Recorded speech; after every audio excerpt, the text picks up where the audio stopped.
नमस्कार, आदाब। मैं हूं गिरिराज शर्मा। सरल टॉक में आप सभी का स्वागत है। जैसा कि मध्य प्रदेश के बेरोजगार युवाओं ने कल भोपाल के रोशनपुरा चौराहे पर शिवराज सरकार के खिलाफ आंदोलन किया, पुलिस भर्ती के लिए और अन्य जो भर्ती परीक्षा हैं उनको लेकर के। क्या हुआ कल के आंदोलन में? छात्रों के मन में कई सवाल हैं कि आंदोलन के बाद क्या हुआ, किस तरह की प्रतिक्रिया जो है सरकार की रही, और शिक्षकों का जिस तरीके से योगदान इस आंदोलन में रहा है वो काफी अतुलनीय योगदान है कि शिक्षक भी छात्र की आवाज के साथ जो है खड़े नजर आए।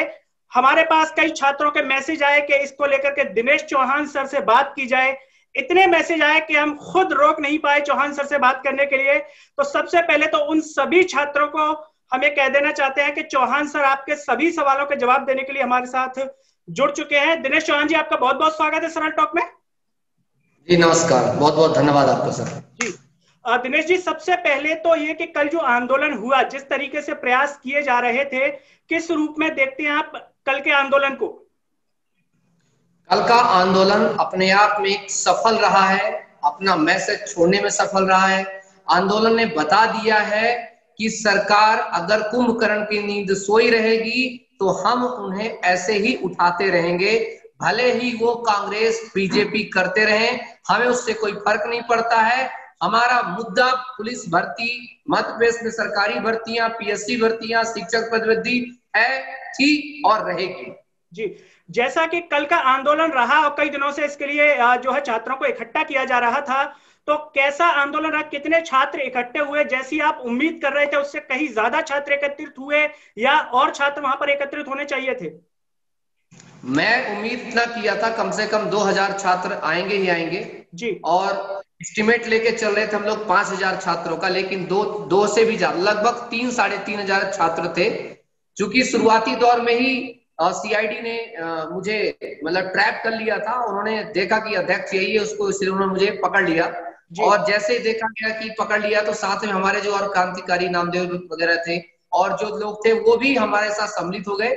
और फिर 2 बसें जब भरी जाने लगी तो कुछ लड़कियां ने भी देखा कि भाई हमारे जो सर हैं, जो हमारे अध्यक्ष साहब हैं, इनको साथ ऐसा किया जा रहा हमारे ग्रुप साथ, तो उन लोगों ने भी अपनी गिरफ्तारी दे दी जी। और धीरे धीरे करके जैसे उन्होंने देखा कि अब जब इन लीडर चले गए तो फिर बर्बरता पूर्वक लाठीचार्ज किया गया। जैसा कि आपने मीडिया में भी देखा होगा, लाइव वो लोग लाठी भांज रहे थे, जबकि छात्र निहत्थे थे। हाथों में सिर्फ दफ्तियां थी और कुछ किताबें थी, कुछ ज्ञापन थे, कुछ अपने दर्द कहना चाह रहे थे, सरकार से कुछ बोलना चाह रहे थे, लेकिन पुलिस उनको खड़ी कर दी गई उनके लिए, ताकि उनको लाठी और डंडे से जवाब उनको दिया गया।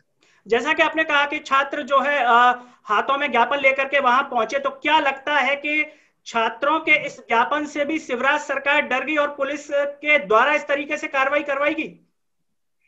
देखिए, मैं इतना कहना चाहता हूं इसमें कि जितने भी ज्ञापन दिए गए थे, इसके पहले भी ज्ञापन दिए गए थे, लेकिन ज्ञापन दिए जाते थे, एक फोटो खिंचा के, सेल्फी खिंचा के रख लिया जाता था। और मुझे ऐसा लगता है कि सरकार के जो नुमाइंदे हैं, सरकार के जो ये लोग काम करने वाले हैं, ये उस ज्ञापन का चूर्ण बना के साइड में रख देते थे उसको। हकीकत ये है, उनको ये नहीं समझ में आता था, हर ज्ञापन में लिखा होता था कि भैया हर आए दिन एक बेरोजगार युवा आत्महत्या कर रहा है। एक 22 साल 23 साल का नौजवान जब किसी घर का मरता है, उसमें लिखा होता दर्द, लेकिन वो दर्द उनको दिखाई नहीं देता। शर्मा सर, मैं आपको बता देना चाहता हूं, अगर इनके बच्चे को चींटी भी काट दे तो पूरा प्रदेश को हिला देंगे। ये कैसे ऐसे निर्धम टाइप के हो लगे लोग, जब इन्होंने ये नहीं सोचा कि बच्चा बेरोजगार लगातार आत्महत्या कर रहा है तो हम सिर्फ नोटिफिकेशन ही तो निकाल दें कम से कम। यही तो मांग कर रहे हैं हम लोग पिछले 3 महीने 4 महीने से, एक ही मांग कर रहे हैं कि नोटिफिकेशन दे दो, बच्चों के अंदर सकारात्मक ऊर्जा आएगी, बच्चा पढ़ाई करेगा, उससे अन्य कार्य भी बढ़ेंगे आपके। लेकिन इन्होंने उसकी जगह लगातार इसको टालते रहे, कभी फाइल गिराते रहे, कभी फाइल लटकाते रहे। उस दिन 4 सितंबर को वो आक्रोश था युवाओं का, वो आक्रोश था कि भाई हमारी बात को सुनो, कम से कम जनता भी सुने कि हम कितने दर्द में हैं, मीडिया भी सुने हम कितने दर्द में हैं। और वही बात बताने के लिए रोशनपुरा चौराहे पर आए थे सभी लोग। बिल्कुल, जैसा कि हमने विजुअल्स देखे, आपको जो है पुलिस जो शिक्षक थे उनको गाड़ी में जो है गिरफ्तार करके ले गई, तो कहां पर आपको ले गई और कितने देर बाद आपको वहां से छोड़ा गया? देखिए, ये जो एक प्रकार से पूरी तरह से एक नौटंकी थी, इनका पूरा प्री प्लान था इनका, कि ये लोग, क्योंकि इन सबको पता था कि बेरोजगार युवा आएगा, पहला बात इन्होंने झूठ बोला कि आप लोगों ने परमिशन नहीं ली। जब हम परमिशन के लेने गए, मैं नहीं चाहता कि उस अधिकारी की जॉब जाए। उनकी रिकॉर्डिंग मेरे पास पड़ी हुई है साहब, गिरिराज साहब। उन्होंने कहा है कि ऊपर से प्रशासन से हमें सरकार के द्वारा सख्त निर्देश है कि किसी प्रकार का धरना प्रदर्शन के लिए, बेरोजगारी के लिए धरना प्रदर्शन के लिए अनुमति ना दी जाए। उन्होंने सीधे तौर पे मना कर दिया। तब हमने फिर भी लगभग 1 हफ्ते 1.5 हफ्ते पहले डीआईजी अरशद अली साहब को और एडीएम साहब को हमने एक लिखित में एक ज्ञापन दिया था कि, और एक निवेदन दिया था कि हम धरना करेंगे, आप उपस्थित रहें। और कौन कौन उपस्थित रहे, संख्या भी हमने सब कुछ बताई थी उन लोगों को जी। तो वो झूठ बोल रहे थे कि किस प्रशासन को इन्होंने सूचित नहीं किया, बताया नहीं। हमने पहले सूचित किया था। अगर सूचना नहीं थी तो वहां पर 700 पुलिस जवान क्या कर रहे थे, बड़ी बड़ी गाड़ियां क्या कर रही थी, गोले दागने वाले चीजें क्या कर रहे थे, सब वो आंसू गैस वाली चीजें क्या कर रही थी। और कम से कम आपको बता दूं 150 से तो सब इंस्पेक्टर ज्यादा वहां चारों तरफ घूम रहे थे। कैसे हो सकता है? इनका सबका प्री प्लान था कि इनके युवाओं को, क्योंकि ये सब हम लोग क्या है, हम आज सोशल मीडिया के द्वारा पढ़ाते हैं बच्चों को, हम उनको मोटिवेट करते हैं। तो उन सभी टीचरों को उन्होंने टारगेट कर लिया था। लगभग 4 दिन पहले से सभी सीआईडी का फोन आ रहा था, आप कहां से आ रहे हैं, कितने लोग आ रहे हैं। तो उन सबने सबका एक चेहरा बना लिया था कि इतने लोगों को पहले गिरफ्तार कर लेना और उनको गिरफ्तार करके सीधे जेल में डाल देना है। वो हमें ले गए, गिरफ्तार किए, वहां से उन्होंने गिरफ्तार किया। हम बिल्कुल भी उनका प्रतिशोध नहीं किया। ओके चलिए, हम तो आज बताने ही आए, हम क्या करेंगे। वो हमें वहां से ले गए जिला जेल जो है, आपको बता दें, ये है मुख्यालय के जेल मुख्यालय के ऊपर, ये एमपी नगर के आसपास पड़ता इलाका, वहां हमें रखा उन्होंने। उन लोगों ने जेल के अंदर भी हमें नहीं उतारा। सोचिए इतनी उनकी बुरी स्थिति थी। उन्होंने चाहते थे वो हमें प्रताड़ित करना, जबकि जेल के अंदर जब गाड़ी चली जाती तो जेल से, मैं भी जेल में सर्विस कर चुका हूं, तो जब जेल के अंदर गाड़ी आ जाती तो उनको जेल बाहर निकाल जाता है। हमें धूप पे खड़े रखा गया बस पे, कि बस के ऊपर धूप तप रही थी और अंदर हम सब बैठे थे। एक बस में लड़कियां भरी थी, एक बस में सारे जो टीचर और कुछ लड़के भरे थे। और पूरी दोपहर से लेकर शाम 7 बजे तक, 6-7 बजे तक हमें उसी बस के अंदर रखा गया। बहुत मुश्किल से, सिर्फ जैसे वॉशरूम करने के लिए और किसी बहुत इमरजेंसी के लिए हमें उन्होंने क्या किया, बाहर जाने का मौका दिया। बस हमने निवेदन किया कि साहब हमने कल से कुछ नहीं खाया। बोले जेल है, खाना नहीं मिलता। हम बोले सर जेल में खाना मिलता है, लेकिन वो नहीं माने। तब मैंने खुद स्वयं एक बहुत जुगाड़ लगा करके, किसी प्रकार से निवेदन करके मैंने 1000 रुपए दिए कि इन बच्चों को खाने के लिए कुछ ला के दीजिए, ये तो हम यहीं मर जाएंगे बिना खर्च खाए। फिर जब हमने पैसा दिया तब वो हमारे लिए क्या लेकर के आए, कुछ समोसे लेके आए, कुछ बिस्किट लेके आए, कुछ पानी की बोतल लेकर के आए। और वहां पर की सारी घटनाएं मैं आपको बता दूं, जितने भी लोग आ रहे थे ज्यादातर पुलिस वाले, उन्हें एक सकारात्मक उनका हित था। उन्होंने एक चीज बोला कि देखो जो आप कर रहे हो बहुत सही कर रहे हो, लेकिन हम क्या कर सकते हैं इसमें, क्योंकि हम तो खुद सरकार के हाथ में बने हैं। लेकिन जो सरकार के द्वारा अपॉइंट किए गए थे कि इन व्यक्तियों को टारगेट करना है, वो लगातार ये कह रहे थे कि तुम्हारा आंदोलन में जो है कांग्रेसी घुस गए, क्यों घुस गए, कैसे घुस गए। तो मैंने एक ही बात कही, वो आप पता लगाओ ना कि वो कैसे घुस गए, कैसे नहीं घुस गए। क्योंकि चाहे वो कांग्रेस हो चाहे वो बीजेपी हो साहब, इन्होंने एक प्रोपेगेंडा अपनाया कि बेरोजगारों के ऊपर मर दो कांग्रेस का कार्यक्रम, जबकि कांग्रेस का पूरा कार्यक्रम चला है। प्रशासन की हिम्मत नहीं हुई है कि किसी एक व्यक्ति के खिलाफ एफआईआर कर देती। 250 गाड़ियां निकली, काफिला निकला सर 250, और शाम 8 बजे तक कांग्रेस का कार्यक्रम चला है। तो कैसी हिम्मत नहीं सरकार के कि उनके खिलाफ एक भी एफआईआर लिख दे। 44 शिक्षकों पर कार्रवाई की गई, क्यों की गई? बिल्कुल, जैसा कि आपने कहा कि कल ये खबरें भी आ रही थी कि कांग्रेस के द्वारा हाईजैक करने का प्रयास किया गया इस पूरे आंदोलन को, तो इसके बारे में क्या कहना है आपका? हमारा कार्यक्रम तो हाईजैक हो ही नहीं सकता था सर। मुझे पता था, क्योंकि मैं पुराना आंदोलनकारी हूँ, हमेशा आंदोलन करता रहता हूँ, खासकर बेरोजगार युवाओं के लिए और युवाओं के हक में। मुझे पता है हमेशा कि अगर सत्ता में बीजेपी है तो कांग्रेस का नाम लगाती है, कांग्रेस ने करवाया, अगर कांग्रेस होती है तो बीजेपी का नाम लगाती है। और मैं आपको बता दूं, कल का कार्यक्रम जब शुरू होने वाला था उसके 2 से 3 घंटे पहले आप मेरा ट्विटर हैंडल देख लीजिएगा, @चौहान अकेडमी करके है। उसे मैंने 2 मिनट की वीडियो डाली थी कि मान्यवर सभी पार्टियों के नेताओं से मेरा अनुरोध है कि आप सभी लोग आकर के बेरोजगार की हित की सुनिए, अपने मन की कहते रहते हित की सुनिए और उनके लिए कुछ बोलिए। कल के लिए ये मत कह देना कि आंदोलन कांग्रेस का था, कि बीजेपी का था, कि सपा का था। उसमें मैंने आग्रह किया था अगर आप हमारे पास आते हैं तो हमें अपने स्नेह सुमन हम आपको अर्पित करेंगे, या कि चाहे तो आप लाठी डंडा के साथ पुलिस को भेज सकते हैं। उन्होंने दूसरा रास्ता अपनाया, पुलिस का डंडा भेजा।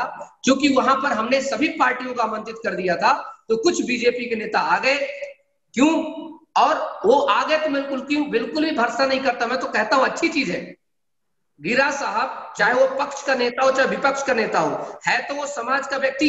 बिल्कुल, अगर आप नहीं सुनोगे तो कोई तो सुनेगा, अगर वो सुनने आ रहा था, आप उसको पार्टी का नाम क्यों दे रहे हो आप? जबकि उसका मुख्य आंदोलनकारी जो अध्यक्ष है, जिसने आयोजन करवाया, उसने एक वीडियो जारी करके माननीय गृह मंत्री साहब को, सारंग साहब को, जो मंत्री हैं अपने भोपाल में हैं, एमपी बीजेपी, मैं यहां तक की दे दिया था, बीजेपी एमपी का कोई भी व्यक्ति आ सकता, उनको भी ट्विटर किया था, दिग्विजय सिंह को ट्विटर किया था, मैंने कुणाल चौधरी जी को ट्विटर किया था, यूथ कांग्रेस को भी ट्विटर किया था, एमपी आस्था को ट्विटर किया था, बहुत सारे चैनल को भी, आज भी मेरा चैनल ट्वीट में डाला हुआ है, आप चाहें तो देख सकते हैं, वेरीफाई कर सकते हैं कि दिनेश चौहान ने ऐसा किया कि नहीं किया। क्योंकि हमें पहले से ही पता होता है सर कि ये लोग, पिछली बार भी हमने जब आंदोलन किया था कांग्रेस सरकार के खिलाफ, तब ऐसे ही कार्यक्रम बीजेपी ने करवाया था, जिसमें बड़ा बड़ा नारा लगवाया था। हमारे कार्यक्रम के बाद मामा ने लिखवाया था, जो रोजगार दे ना सके वो सरकार निकम्मी है, जो सरकार निकम्मी है वो सरकार बदलनी है। नरोत्तम साहब ने लगाया था, रोजगारों के साथ न्याय करो, न्याय करो, न्याय करो। और किसी ने लिखवाया था, कमलनाथ एक काम करो, चूड़ी पहन के डांस करो। ऐसे शब्दों का प्रयोग इन खुद ने किया था। सोचिए, हमारे आंदोलन के बाद जब हमने 14 फरवरी को आंदोलन किया था बोर्ड ऑफिस पे, और तत्कालीन उस समय मुख्यमंत्री थे कमलनाथ जी, तो ऐसा तो कह ही नहीं सकते कि ये कांग्रेस की बीजेपी की। ये लोग सिर्फ हाईजैक एक बहाना बनाया इन्होंने जी। अगर ये हाईजैक था तो भी मुरैना में क्यों हुआ? ब्यौरा में भी तो चल रहा था साहब, आपने देखा होगा, वहां भी तो चल रहा था, बड़वानी में चल रहा था जी। इनका एक ही चीज है कि अगर बेरोजगार आज खड़ा हो रहा है तो उनको किसी न किसी प्रकार से काट दो। उनके बीच में जो एकता बने, उसको काटने का प्रयास कर रहे थे लोग, और कुछ नहीं। लेकिन अच्छी बात यह थी साहब, इनकी बात किसी युवा ने नहीं सुनी। सीधे सभी युवाओं ने सिरे से निकाल दिया और कह दिया, सुनिए, ये शिक्षक हैं, किसी पार्टी के मेंबर नहीं है कि तुमने कह दिया झंडा लगा के चल देंगे। तो इनको भी थोड़ा सा एक इंसल्ट महसूस कर रहे हैं, और इनका पाला पड़ा है चूंकि शिक्षकों के साथ जी। अब शिक्षक जो भी प्रदेश के जो चाणक्य वो खड़े हो चुके हैं कि भैया हम अपने चंद्रगुप्तों के साथ तो गलत नहीं होने देंगे, चाहे राजा धनानंद हो, और चाहे फिर बीजेपी की सरकार हो, चाहे कांग्रेस की सरकार हो, चाहे समाजवादी की सरकार, किसी की भी सरकार हो, हम बच्चों के हित में काम करते थे, करते हैं और करते रहेंगे। और इन लोगों ने हमारे खिलाफ धारा 188 लगाई। गिरिराज साहब, आप तो रिपोर्टर हैं, पूरी ग्राउंड रिपोर्टिंग करते हैं, एक बात बताएं मुझे, चाहे वो ग्वालियर का कार्यक्रम रहा हो 23 अगस्त से लेकर के 3 दिन तक, चाहे वो रायसेन का कार्यक्रम रहा, चाहे श्योर का, कहीं आपको सोशल डिस्टेंसिंग दिखी? मुझे आप बताएं पहले। बिल्कुल जी, कहीं सोशल डिस्टेंसिंग नहीं दिखी। और क्या आप कह सकते हैं वहां जो लोग आए थे वो पढ़े लिखे थे? नहीं, किसान थे, कुछ पढ़े कुछ अनपढ़ थे, लेकिन यहाँ तो सारे पढ़े लिखे थे। सबके नाक में मास्क था, उठा के देख लीजिए वीडियो, सभी के नाक में मास्क था। हाँ, पुलिस ने बल्कि पकड़ के फाड़ा जरूर है, लेकिन उनके सबके नाक में मास्क था, हाथों में सैनिटाइजर थे, ये सारी चीजें थी। हमारे पास खुद, जब हम वहां गए थाने में, जेल में, तो हमारे पास खुद था, हम खुद साफ करे, सब लोग मास्क लगा रखे थे। तो ये किस प्रकार की चीजें हैं? तो 40,000 लोगों के खिलाफ धारा 138 लगाइए, जिनको आपने बुलाया था, रायसेन में लगाइए, और माननीय मुख्यमंत्री जी के खिलाफ स्वयं FIR करिए, अगर दम है तो करिए, नहीं तो एक राज्य दो कानून नहीं चल सकते हैं। दो कानून यहाँ पर चलाए जा रहे हैं, बेरोजगारों के लिए अलग कानून और सरकार के अलग कानून, जो कि मैं कड़ी निंदा करता हूँ, भर्त्सना करता हूँ मैं इस चीज की। दिनेश जी, जब आप गृह मंत्री नरोत्तम मिश्रा से मिलने पहुंचे थे भोपाल में, तो जो जैसा कि अभी आपने कहा कि फरवरी में जब आपने आंदोलन किया, जब बीजेपी मांग कर रही थी कमलनाथ सरकार से, तो क्या आपने ये बातें अभी जब इस सरकार में आए हैं तो गृह मंत्री नरोत्तम मिश्रा से कहा कि फरवरी में तो आप ऐसा कह रहे थे, अब आप ये मांग क्यों नहीं पूरी कर रहे हैं? जी सर, मैं पूरी घटनाक्रम बताता हूँ। हमने जैसे ही माननीय शिवराज सिंह साहब की जब आई सरकार, तो हमें लगा चलो जो भी हुआ ठीक है, कोई बात नहीं, इन्होंने क्या राजनीतिक चीजें की नहीं की, हम उस पर बात नहीं करते हैं। ठीक, चलती चलती सरकार को निकाल के आ गई, हम बोले चलो कोई बात, हम ये भी मान लिए, स्वीकार कर लिए जी। हम इंतजार करते रहे 2 से 3 महीने का, जब तक कोरोना काल था। हम देखे ठीक है संकट है वाकई में, लेकिन धीरे धीरे कोरोना का संकट जब खत्म होता गया, जब ये पता चलता गया कि ये लोग दारू के ठेके खोल रहे हैं, सब कुछ कर रहे हैं, ये लोग हर प्रकार के किसानों को मदद कर रहे हैं, सबकी मदद कर रहे हैं, बस इनके दिमाग से बेरोजगार व्यक्ति गायब है, जो कि इनके चुनाव का मुख्य मुद्दा हुआ करता है जी। मैंने क्या किया सर, एक अहिंसा एक चीजें शुरुआत किया।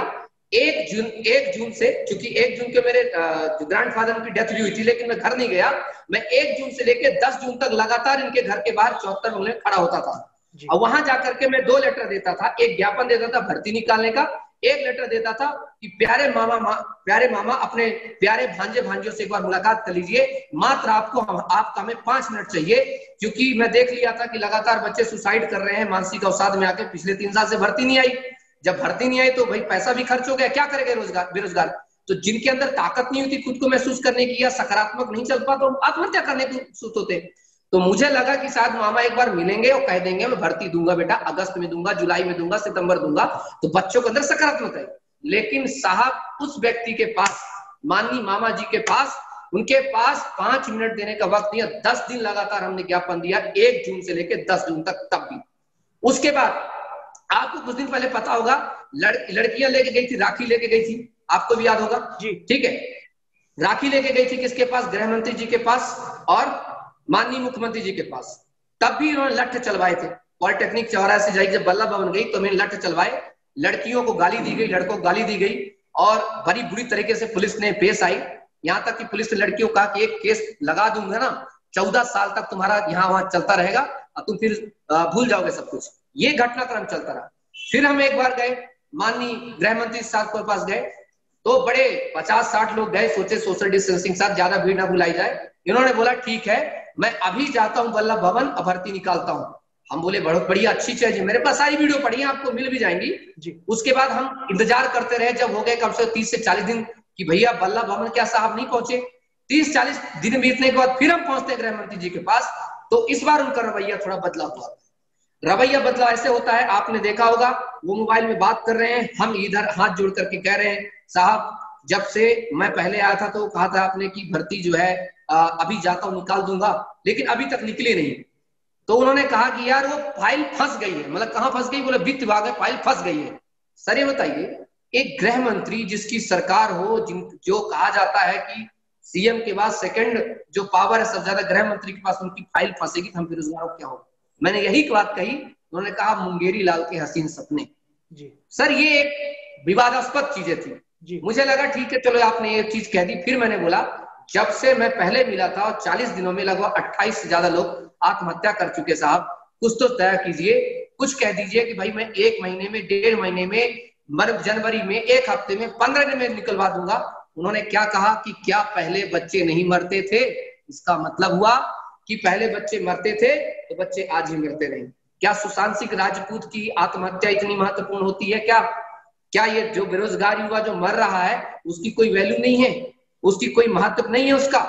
यही एक बात जो थी हमें बहुत दिल से लग गई और वो बात हमें बहुत ज्यादा चोटिल की और हमें आंदोलन पर प्रेरित होना पड़ा।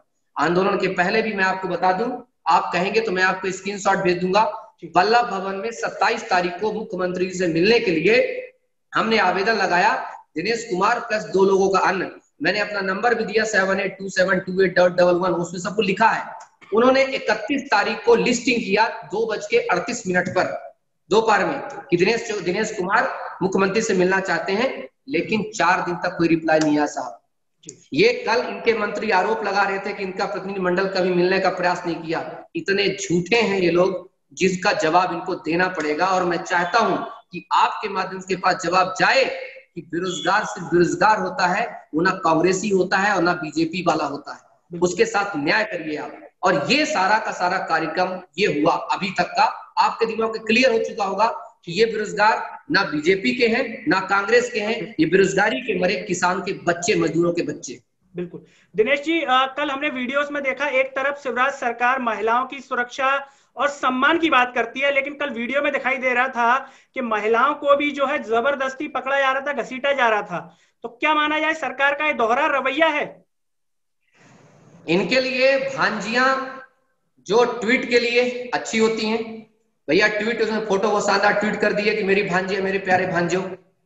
सच में देखा जाए, जब इनकी भांजियां रो रही थी, कल आप देखें कुछ चीजों में किलकारी मार रही थी कि जॉब दे दो, हमें समर्थ बना दो, 3-4 साल से भर्ती नहीं आई है, शादी कर रहे हैं लोग, बात कह रहे हैं कि शादी करवा देंगे, अब मत करो तैयारी, दे दो मामा भर्ती दे दो।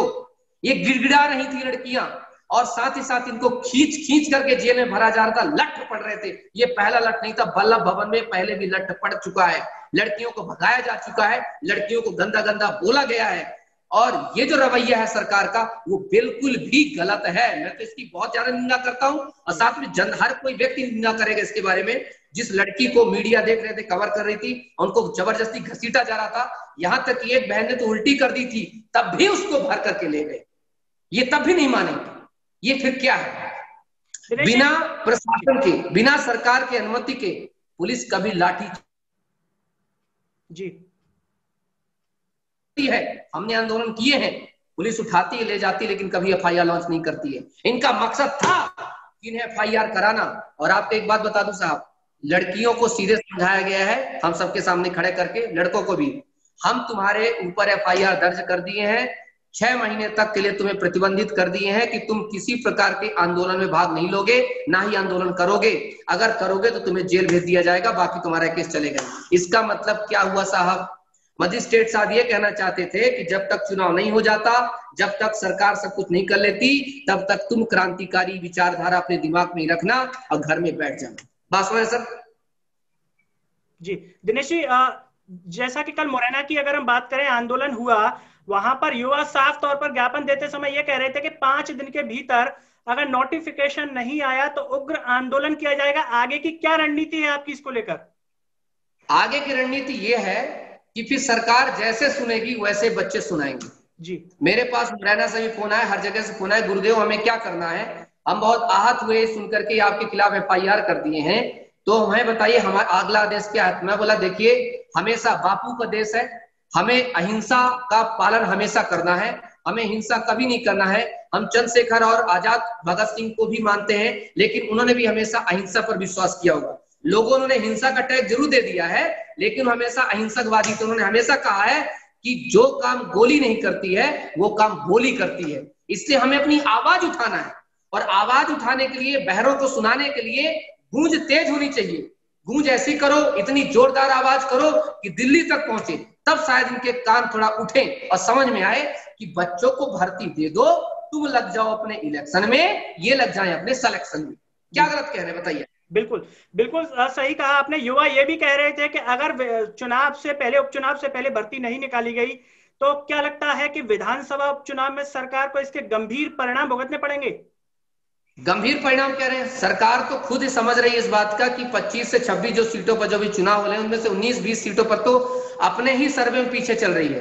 कांग्रेस वगैरह सर्वे या दूसरे के जो इंडिपेंडेंट सर्वे हो, तो उसमें तो लोग आगे, दूसरी पार्टियां चली रही हैं, ये खुद चल रहे हैं।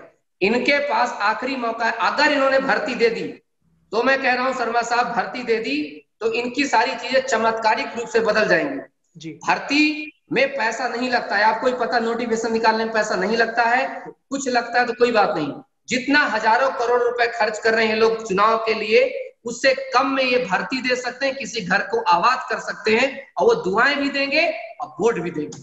अन्यथा दुआएं भी देंगे और वोट भी नहीं देंगे, और साथ में जो देने जा रहा होगा उसको ही मना करेंगे। मैं एक आखिरी संदेश दूंगा, जब आप लास्ट में इसको वो करेंगे, आप पहले मुझे क्वेश्चन और जो चाहते हैं पूछ लें, फिर वे एक अच्छा संदेश आ रहा दिमाग में, तो बाद बताऊंगा आपको। दिमाग में जी, शिक्षकों को जब कल गिरफ्तार किया गया, सुबह ये आंदोलन चल रहा था, करीब 10 बजे से जो शुरुआत हुई थी आंदोलन की, और फिर हमने देखा कि जो है शिक्षकों को गिरफ्तार कर लिया गया। तो कब सभी शिक्षकों को छोड़ा गया? शाम के समय छोड़ा गया, दिन में छोड़ दिया गया था? सभी शिक्षकों को छोड़ा गया है रात में। रात में इनको छोड़ा गया करीब 6:30 से 7 बजे के बीच जी। और लगातार इन सबको एक ही चीज समझाई जा रही थी कि तुम आंदोलन अब मत करना, आंदोलन करोगे, इस प्रकार की चीजें कृपया करोगे तो तुम्हारे खिलाफ हम तुम्हें सीधे जेल भेज देंगे, 6 महीने तक के लिए तुम्हें प्रतिबंधित किया जाता है।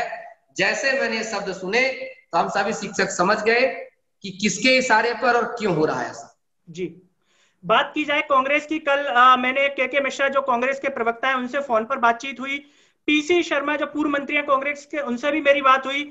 जब मैंने सवाल किया तो उनका कहना था कि हमारी सरकार अगर आती है तो युवाओं की ये जो चारों मांगे हैं कि आयु 37 साल की जाए, पीबी से परीक्षा कराई जाए और 15,000 आरक्षकों की भर्ती, उनका कहना था कि हमारी सरकार इसे पूरा करेगी। देखिए, अब वो सरकार आएगी, क्या करेगी, ये नहीं करेगी, ये मुझे नहीं पता, क्योंकि हम युवा तो इस बार थोड़ा दूसरे मूड में चल रहे हैं ना सर, शर्मा सर। इस बार तो इलेक्शन के पहले सिलेक्शन चल रहा है ना, मुद्दा इस बार बदल चुका है। मुद्दा ये हो चुका है कि हमें पहले भर्ती दो जी, तब तुम वोट लो। वो हम नहीं, अब कि हम जब जीतेंगे तो ये करेंगे। बिल्कुल। आप कीपर है, आप हमारे साथ कितना साथ देते हैं हमारे आंदोलन में, आप हमें कितना सपोर्ट करते हैं, आप कितनी हमारी बातों को रखते हैं मीडिया के पास, कितनी बात रखते हैं सरकार के पास, वो पूरी जनता देख रही है। उसी हिसाब से आपको चीजें तजब्बो दिया जाएगा। अगर भर्ती आती है तो बहुत सारे समीकरण बदल जाएंगे, आप ध्यान रखिएगा। बिल्कुल। आज शिक्षक दिवस भी है और सोशल मीडिया पर हम देख रहे थे कि युवा एक ट्रेंड करा रहे हैं कि शाम को 5 बजे 5 मिनट तक थाली बजा करके विरोध करना है। क्या इस तरीके का प्रदर्शन किया जा रहा है युवाओं को द्वारा आज? हाँ, बिल्कुल किया जा रहा है। ये सब हम सब युवाओं की एक एकजुटता है। सभी युवा चूंकि इकट्ठा नहीं हो सकते हैं, कई बार उनको कोरोना की वजह से उनका मुंह बंद कर, जैसे हमारा मुंह बंद करने का प्रयास किया गया, पर बंद नहीं होगा। मैं खुले तौर पे कह रहा हूँ, क्योंकि भगवान मुंह सबको देता, जुबान किसी किसी देता, जुबान चलती रहेगी जब तक ये गर्दन नहीं कट जाएगी। रहा सवाल थाली का, तो पहली बार हमने किया था थाली तो स्वाभिमान और सम्मान के साथ किया था, इस बात के लिए कि हमारे प्रधानमंत्री ने कहा है कि थाली बजा करके स्वागत करो, उनको बड़प्पन दो। जो हमारे आर्मी है, हमारी पुलिस है, हमारे डॉक्टर है, उनके सम्मान थाली बजाओ। लेकिन इस बार हम थाली बजा रहे साहब अपने सम्मान के लिए, अपने रोजगार के लिए। और शायद मामा जी जो 60 करोड़ 65 करोड़ के विमान में ऊपर उड़ रहे हैं, और जो हमारे माननीय मुख्यमंत्री प्रधानमंत्री साहब, उनको प्राइवेट के अलावा कुछ नहीं दिख रहा, तो शायद थाली की आवाज उनको समझ में आ जाए, सुन जाए, अरे ये तो वही थाली है जिसपे युवाओं ने हमारी भागीदारी की थी, भैया चलो इनको साथ हम सो जाते हैं। और नहीं होते तो फिर आपको पता ना, एक लाइक में उनको कितना बड़ी झटका लगा था, तो इस बार जब वोट पड़ेगा तो कितना ज्यादा झटका पड़ेगा। तो इनको आज भी सोचना पड़ेगा। ये एक थाली सिर्फ एक संकेत है कि आवाज दिल्ली तक पहुंचे कि भैया प्राइवेट मत करो इतना रेलवे का, इतना भी मत कर दो कि व्यक्ति को नौकरी ही ना मिले, इतना ही मत कर दो कि जो रोजगार छीन जाए लोगों को। ऐसा गलती मत करो साहब। ये बनाना चाहते हैं अमेरिका। मैं कहता हूं हमें अमेरिका नहीं, हमें हिंदुस्तानी ही रहने दो। बिल्कुल, हिंदुस्तान से पूरी दुनिया ने सीखा है। ये तो अब आकर के बीच में कुछ अंग्रेजों के बीच में आकर के लोगों ने इसको बर्बाद कर दिया। आपको पता से सोने की चिड़िया कहा जाता है। 1730 में एक एक्ट पारित हुआ था कि भारत से जो सामान इंग्लैंड जाता था सर, उस पे एक्स्ट्रा टैरिफ चार्ज लगा दिए गए थे ताकि वहां जाकर के लोग ना खरीदें। वरना जब यहाँ से सामान जाता था वहां पर हाथों हाथ बिक जाता था। 103 गुना ज्यादा मुनाफा कमाते थे अंग्रेज यहाँ के सामान का। ये बात सब किसी छुपी नहीं है। तो जब उस समय टेक्नोलॉजी नहीं थी तो हाल था। सच्चाई ये है, इनको बुनियादी चीजों पे काम नहीं करना है, इनको शिक्षा पे काम नहीं करना है, इनको रोजगार पे काम नहीं, इनको स्वास्थ्य पे काम नहीं करना है। इनको काम करना अडानी अंबानी के लिए काम करना है ताकि उनकी बिल्डिंगें बने, उनकी बिल्डिंग में चौकीदारी करे कौन, जाके यहाँ का हुआ। जबकि इनको शिक्षा प्रणाली ऐसी अपनानी चाहिए इनको, ताकि लोगों को रोजगार उन्मुख आप शिक्षा दीजिए ना। बिल्कुल, अगर रोजगार में शिक्षा नहीं दे तो फिर सरकारी नौकरी दीजिए। बिल्कुल, इनके लोग क्या कहते हैं कि आप सरकारी क्यों करते हैं? हम बोलते हैं आपने बर्बाद कर दिया पढ़ा के हमें। आपने 5वीं क्लास ऐसे पास करवाई, आपने 10वीं ऐसे पास करा, आपने कॉलेज ऐसे पास करे। आपको पता है साहब, सच्चाई है, मैं खुले मंच पे बोलता हूं, उत्तर प्रदेश, मध्य प्रदेश, झारखंड जहां भी जाएंगे ऐसी बहुत सारी कुकुर मुत्ते की तरह बहुत सारी यूनिवर्सिटी खुली है कि आप पढ़ाई एग्जाम बाद में दे लेना, डिग्री पहले ले जाओ। आपको ही पता अच्छे से। एक एक कमरे में यूनिवर्सिटी खुल रखी है, सबको पता है, किसी से नहीं छुपाई बात। आप ऐसी शिक्षा दे करके आप आज बेरोजगारी की फैक्ट्रियां पैदा हैं, ये फैक्ट्रियां जो पैदा कर रही हैं बेरोजगार, जिन पर स्टाफ लगाओ, वहीं पर इनको रोजगार उन्मुख शिक्षा की व्यवस्था करो ताकि उनको रोजगार ऐसा ना करना पड़े। और जब तक नहीं होता तब तक आप उनको प्राइवेट में भी और सरकारी नौकरियों भी समुचित ढंग से निकालते रहो। आप पैरेलल शिक्षा में काम करो। क्या गलत बोल रहे साहब, आप बताइए। बिल्कुल दिनेश जी, इस आंदोलन में अगर जान फूंकने की बात की जाए तो हर तरफ आपका नाम आता है। हम चाहते हैं कि सरल टॉक के माध्यम से आप स्वयं बताएं कि आपके साथ साथ कौन कौन से ऐसे शिक्षक हैं, छात्र हैं जिन्होंने इस आंदोलन में महत्वपूर्ण भूमिका अदा की है, क्योंकि हम चाहते हैं कि उनका भी नाम आए, जिससे और भी जो युवा हैं उन तक वो बात पहुंचे और उनमें भी आंदोलन को लेकर के जो है मोटिवेशन मिले। देखिए, मैं एक धागा मात्र हूं और बहुत सस्ता महंगा बनाया मुझे मोतियों ने जी। जब वो मोती धागे में बन जाते हैं साहब, तब बनता हार जी, नहीं तो सब है बेकार। दिनेश चौहान ने सिर्फ एक ऊर्जा दी है। सच में कहा जाए, कल आप देखेंगे आंदोलनकारियों में तो हमारे नामदेव सर, जो कि एआईडीओ के एक जो हमारे राज्य के सचिव भी हैं, वो थे। रविंद्र परिहार साहब, मध्य प्रदेश युवा बेरोजगार संघ से, ऐसे विवेक दुबे जी, ऐसे ही हमारे थे, आप देखेंगे दीप्ति सिंह एकेडमी के एक बहुत ही शानदार प्रवक्ता भी, अच्छे शिक्षक भी हैं, दिनेश ठाकुर। दूसरे थे हमारे गोपाल सर, आज उनका बर्थडे भी है तो उनको मैं हैप्पी बर्थडे भी कहना चाहता हूँ गोपाल सर को। ये लोग इतने शानदार तरीके से इन्होंने चीजों को रखा है। ऐसे ही करके बहुत सारी लड़कियां, अनन्या ठाकुर थी, और ऐसे करके आप देखें शालिनी गोयल, निशु थी, और ऐसे करके कुछ ऐसी महिलाएं जिनका इतना ज्यादा नाम याद नहीं हो पाता, लेकिन जो लगातार दिमाग में चल रहे होते हैं उनके बारे में आपको बता रहा हूँ। ऐसे ही बहुत सारे लोग थे, कुछ बैतूल से थे। तो ये सभी शिक्षकों ने, एक हमारे थे राहुल सर थे, राहुल व्यास करके, उन्होंने भी इसमें बड़ी सक्रियता निभाई और सभी जेल गए। और अगर मैं किसी का नाम अगर दिमाग में ना आए तो इस बात का बिल्कुल मत सोचें कि सर नाम भूल गए हैं। बस ये है कि 44 लोग थे जिनके जो एक ज्यादातर लाइट में रहते हैं, उनके बारे में मैंने आपको बता दिए। सारे शिक्षकों ने बहुत बड़ी भूमिका निभाई है इस आंदोलन की। उन्होंने बताया है कि प्रदेश में जब जब युवाओं के साथ अत्याचार होगा तो हम कंधे से कंधे मिला के खड़े रहेंगे। एक विशेष नाम है अनुपम चौहान जी का। अनुपम सिंह चौहान बहुत जाना माना नाम है पूरे भोपाल में। उनके पढ़ाए हुए आज वर्तमान में लगभग 50% से ज्यादा एसआई और कांस्टेबल हैं, बहुत पुराने शिक्षक हैं। तो ऐसे लोग थे। अनुपम चौहान सर के साथ उनकी एक मैम भी थी, उन्हीं की एक फैकल्टी पढ़ाती हैं, वो भी शानदार तरीके से उन्होंने भी गिरफ्तारी दी। तो ये समस्त लोग थे जिन्होंने किया। इसलिए आप बाहर देखें तो बाहर भदौरिया सर थे, वो पूरी टीम को लगा रखे थे। एक दोस्त थे हमारे स्टडी आइकन से थे, और एक हमारे जो है गोविंद सर थे, गोविंद औरवलिया, जो आप सोच लीजिए कल टीचर जरूर गिरफ्तार हुए गए थे, लेकिन साहब आपको बता दूं बच्चों ने पानी नहीं पिया, जेल के बाहर बैठ गए थे, किस पे, भूखे प्यास उपवास कर लिए थे। जब तक हमारे शिक्षकों को नहीं छोड़ा जाएगा तब तक हम पानी भी नहीं पिएंगे। और हम ऐसे बच्चों पर, चाहे वो चंबल टाइगर हो, हमारे जो चंबल वगैरह कुछ बहनें थी जो वहां से आई थी, शानदार तरीके से उन सबका बहुत बहुत धन्यवाद करना चाहता हूं। और मेरा आशीर्वाद, मेरा प्यार हमेशा आपके लिए बना रहेगा। जब जो आवश्यकता पड़ेगी दिनेश चौहान गर्दन कटा देगा। ये तो FIR कौन सी बड़ी चीज होती है साहब जी, कौन सी बड़ी। दिनेश जी, हमें सरल टॉक के यूट्यूब में कई कमेंट्स आए, लोगों का कहना था कि दिनेश सर से डिबेट की जाए, लेकिन जितने संसाधन हमारे पास अवेलेबल है हमने कोशिश की आपसे जुड़ने की। तो इस माध्यम से या सरल टॉक के द्वारा आप उन सभी छात्रों को अपने बारे में बताएं, क्योंकि छात्र काफी चिंतित हो रहे थे आपको लेकर के, FIR को लेकर के, दिनेश सर कहाँ पे हैं, कई तरीके के कमेंट आए। तो मैं चाहता हूं कि आप स्वयं उन छात्रों को इस माध्यम से संदेश दें। देखिए बात तो यह है कि मेरे को 2 तारीख से मेरे घर में पुलिस आना शुरू हो गई थी। मेरे घर को चाहे तो वैकी कर लिया गया था, 1 या 2 कांस्टेबल रख ही दिए गए थे, टोटल निगरानी करे, घर के बाहर कैमरा लगा दिया गया था। 3 तारीख को तो पूरी इंटेलिजेंस डिपार्टमेंट का ये था कि इस लड़के को पकड़ लो, दिनेश चौहान को, अगर इसको लीडर को पकड़ लोगे तो पूरा आंदोलन खत्म हो जाएगा। लेकिन मैं किसी प्रकार से, ये जो आपके भोपाल के जंगल उंगल है, यहाँ से बचते बचाते जाके बस्ती में बसा, ठीक है, मुझे पता था वहां पुलिस आएगी नहीं, अब बहुत दूसरे तरीके से रहा। और जब ये आंदोलन हुआ तो उनका मुख्य इंटेलिजेंस का काम था कि दिनेश चौहान को जहां भी दिखे उसको पकड़ करके रख लीजिए। जब मैं वहां पर पकड़ के ले भी गए, वहां भी बच्चों के सामने मेरे को ज्यादा टॉर्चर इस बात से किया जा रहा था कि ये जो व्यक्ति है ये दूसरी पार्टी से मिला हुआ है। समझ रहे हैं आप जी? उनको पता था ये एक ऐसा चेहरा बन चुका है कि अगर ये रहेगा तो बाकी सब रहेंगे, हम इसको ही अलग कर दें, इसको कांग्रेस का नाम दे दें, तो क्या हो जाएगा इससे कि मतलब सांप भी मर जाएगा, लाठी भी नहीं टूटेगी। ये एसआई साहब ने पूरी कोशिश की, लेकिन बच्चे सर बहुत अड़ियल हैं, आपको ही पता है, अडिग है। उन्होंने सीधे एक ही चीज कही कि साहब जहां संकल्प होता है वहां विकल्प नहीं होता, और जहां चौहान सर है वहां संकल्प है। मुझे बहुत खुशी हुई इस बात को जान करके, और बताना चाहता हूँ भूखा जरूर रहा हूं 2 दिन से, लेकिन दिल में यह था इतनी सारी भीड़ देख करके और आप सबका प्यार देख करके कि दिनेश चौहान को कुछ नहीं हो सकता, चाहे कितना मारे कूटे कुछ भी करे। और मैं यही कहूंगा अपने सारे प्यार भरे या प्यार करने वालों को कि मुझे थोड़ी तकलीफ जरूर हुई, लेकिन आपके प्यार के सामने तकलीफ कुछ भी नहीं है। हजारों बार उस तकलीफ में सहने को तैयार हूं सर, तैयार हूं। बिल्कुल।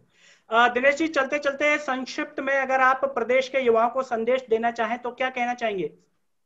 संक्षिप्त में प्रदेश के युवाओं के साथ साथ प्रदेश की सरकार को, दोनों को मैं संदेश देना चाहता हूं। पहले सरकार को दे देता हूं, पढ़ा लिखा व्यक्ति, जैसे आप ये बार बार कहते रहते हैं मामा जी मेरे प्यारे किसान, मेरे प्यारे किसान, ये भूल जाते हैं कि जो बेरोजगार युवा है वो पढ़ा लिखा किसान है। क्योंकि जो गांव में खेती करता है, हल चलाता है, वो किसी प्रकार से कुछ पैसे इकट्ठा करके अपने बच्चे को तैयारी करवाता है कांस्टेबल एसआई की। आपको ही पता है कि अब गृह मंत्री साहब हो या मुख्यमंत्री साहब हो या वित्त मंत्री साहब हो या कोई भी मंत्री हो या विधायक हो, इनका बच्चा कांस्टेबल तैयारी नहीं करेगा। आपको ही पता है गाँव का किसान ही करेगा, है ना जी। तो अगर जब भी आप किसानों की योजना लेके आते हैं तो बेरोजगार की योजना लेके आया करो, इंक्लूड कर दिया करो, समझ लिया करो कि वो भी पढ़ा लिखा किसान है। दो प्रकार की कैटेगरी है, एक तो पढ़ा लिखा और एक। तो इतना याद रखिए कि जब आप किसानों के बारे में बात करते हैं तो उनके बारे में अपने आप इंक्लूड किया करिए, उनको थोड़ी थोड़ी भर्तियां देते रहो ताकि उनका भी मन बना रहे और पढ़ते रहे। दूसरी चीज, सरकार को हिदायत देता हूं कि अगर युवा ने ठान लिया कि आपको वोट नहीं मिलेगा तो चाहे आप साड़ी बेच लो, चाहे दारू बेच लो, चाहे पैसा दे दो, चाहे कंबल, क्योंकि आपको ही पता है शर्मा साहब, अगर आप अपने घर में फोन कर देंगे कि मैं पढ़ा लिखा बेरोजगार हूं, इसका जिम्मेदारी सरकार है, तो चाहे वो आपके घर में कितना भी पैसा दे जाए आपके घर वाले नहीं करेंगे। गलत कह रहा हूं क्या? बिल्कुल बिल्कुल। इसका मतलब ये हुआ कि अगर ये चाहते कि इनको वोट मिले तो युवा का काम करो, क्योंकि रोजगार दोगे मत दो तुम उसको साड़ी, उसके घर को मत दो पैसे, मत दो दारू, मत दो कंबल, रोजगार दो साहब। कांस्टेबल बनाओगे अपने बच्चे को डीएसपी बनाएगा, बिल्कुल अपने बच्चे को शिक्षक शिक्षित बनाएगा, क्योंकि एक पीढ़ी जब दबती है तो उसके ऊपर ही एक इमारत खड़ी होती है। तो ये सरकार को संदेश देना चाहता हूं कि रोजगार पर काम करो। अब वो जमाना खत्म होता जा रहा है कि हम तुम्हें फ्री में ये दे देंगे, अरे नहीं चाहिए फ्री में, हम पैसा देंगे ना, हमें पता है कि हमारे ही टैक्स का पैसा हमें ही दे रहे हो आप साहब। बात ये हुई मेरे दो जेब है, मेरे इस जेब से पैसा निकाल के इस जेब में डाल दिया, हम सोचते हैं अरे मेरे जेब में तो पैसा आ गया, ये नहीं पता रे मेरे ही तो जेब से गया है जी। मैं सुबह जब से उठता हूँ, जब से ब्रश से लेकर हर चीज करता हूँ, चड्डी बनियान जो भी खरीदता हूँ हर चीज में टैक्स भरता हूँ, उससे जाता है पैसा उनके पास, तो उनके पास जाता तो रखते ही है, और वही पैसा हमारे जेब में डाल देते, उनको लगता है कि हमें उधार कर दिया गया है। ये भ्रम, इस भ्रम को दूर करना मेरा काम है, देखिएगा एक दिन दूर होगा। तो सरकार को तो पहले कहना चाहता हूँ कि भैया ये सब चीज छोड़ो नौटंकी और रोजगार देना शुरू करो। घोषणाएं नहीं, नोटिफिकेशन दो, घोषणाएं नहीं नोटिफिकेशन दो कि देखो बेटा हमने इतना नोटिफिकेशन दिया, अब हमें आप वोट दो, हमें भी लगेगा हाँ जी साहब।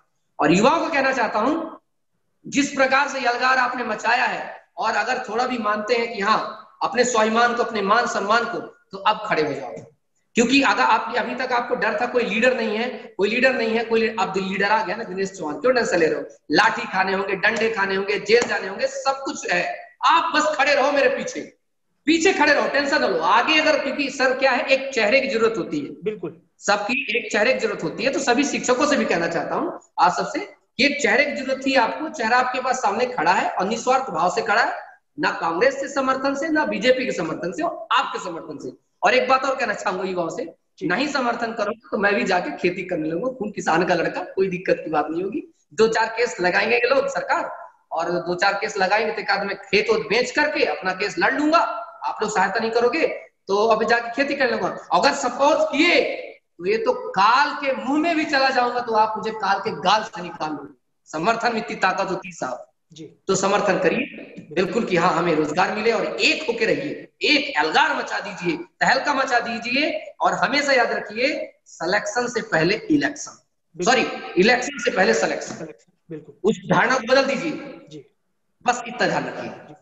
तो बस यही सर, प्रदेश के जितने भी बेरोजगार युवा भाई बहन जो इस कार्यक्रम को देख रहे हैं, आप लोगों ने इतने कमेंट किए कि हम खुद भी दिनेश चौहान जी से बात करने से नहीं रोक पाए। तो आपने जो कमेंट किए, आज हमने इनसे चर्चा की, और दिनेश चौहान जी ने बेरोजगार युवा आंदोलन पर विस्तार से अपनी बात कही, क्या रणनीति आगे रहेगी, और उन्होंने साफ तौर पर कहा कि आपके सपोर्ट से ही उनके इस आंदोलन में जान फूकी जा रही है, वो आपका सपोर्ट हमेशा चाहते हैं। और साफ तौर पर कहा कि इलेक्शन से पहले नोटिफिकेशन चाहिए तो ही वोट दिया जाएगा। साथ ही साथ दिनेश चौहान जी, हम आपका भी सहृदय से धन्यवाद करते हैं जो आपने अपना कीमती समय सरल टॉक के लिए निकाला और इस आंदोलन से जुड़ी हुई महत्वपूर्ण बातें हमारे साथ साझा की।